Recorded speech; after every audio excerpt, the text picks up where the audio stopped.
Joining me now is Greece's Prime Minister, Kyriakos Mitsotakis. Prime Minister, welcome. First, my condolences. How did this get so out of hand?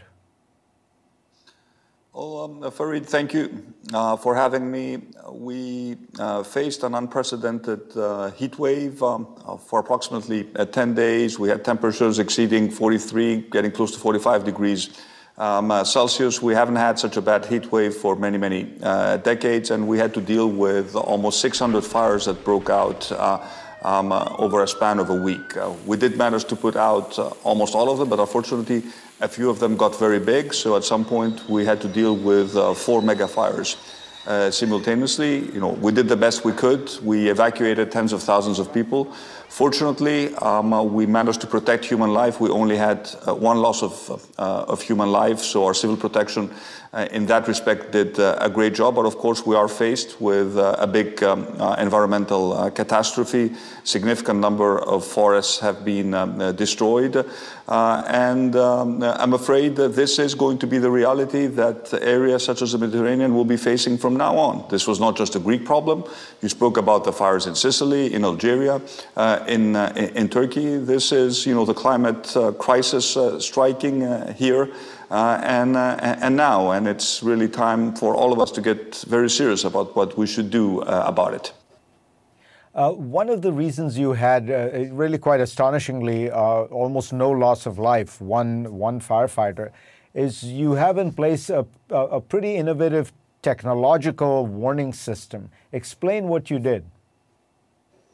Well, as you probably remember, back in 2018, we had a true catastrophe, a fire close to Athens, not a particularly big fire, but a blaze that moved very quickly, killed more than 100 people because we were unable and we did not have the technology at the time to evacuate them properly. So one of my personal commitments when I came into power 2 years ago was to set up a system using the international emergency number 112, where we can actually blast SMS messages to all cell phones within a predefined area with very specific instructions as to what they need to do. So we can warn them, we can give them evacuation instructions, and there's a very shrill sound that you hear when you know that you will receive a message from civil protection. You do need to pay attention to it. It worked extremely well, and it did allow us to properly evacuate tens of thousands of people. You've talked about the climate crisis, but even in Europe, where people are much more aware of this, there is a lot of resistance to taking the pain that will inevitably come from serious efforts to tackle climate crisis. The Gilets jaunes movement in France was essentially a protest against gas taxes. Do you think that something like the forest fires will be a wake-up call? Will it be easier for you to pass measures that will really address the climate crisis? Well, first of all, Farid, let me point out that Europe is at the forefront of tackling climate change. As you know, we have set a very ambitious target to bring down greenhouse gases by 55% by 2030. We do hope, and the goal is to become climate neutral by 2050. So these are very ambitious targets, and the good thing is that we also have the financial instruments now to support these types of policies. Of course, we need the people on board. And I can tell you that Greece was at the forefront of decarbonizing even before this crisis struck. Back in 2019, I announced that within a relatively short time framework, we would shut down all our coal-fired, in our case, lignite-fired electricity plants.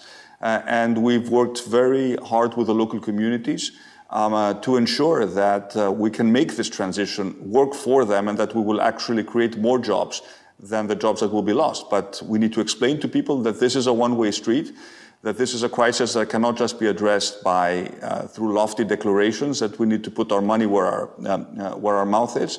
And certainly I intend for Greece to be at the forefront of this effort. This is going to be a wake-up call. This and other catastrophes, I think it's becoming a reality, especially for the younger generation, that we need to drastically change the way we produce electricity, the way we build our buildings, the way we grow our food, the way we move around. This has to happen, and we need to start now. It feels like this is an area where the United States is not really the leader. Europe has more ambitious targets, more ambitious policies. What do you want to see from the United States? Well, first of all, I had a chance to speak with Secretary Kerry extensively, and I'm happy that this is a very important agenda for the new Biden administration. So I do think things in the U.S. are much better, and that the current administration recognizes that the U.S. needs to take the lead when it comes to addressing climate change. And of course, the U.S. being the largest economy in the world, I think is going to be a hotbed of innovation, because we cannot address this issue without significant investment in R&D and without significant innovation. So I'm much more optimistic about the role that the U.S. Can play, but we need, all the big players on board. The U.S., China, India, everyone needs to do their share.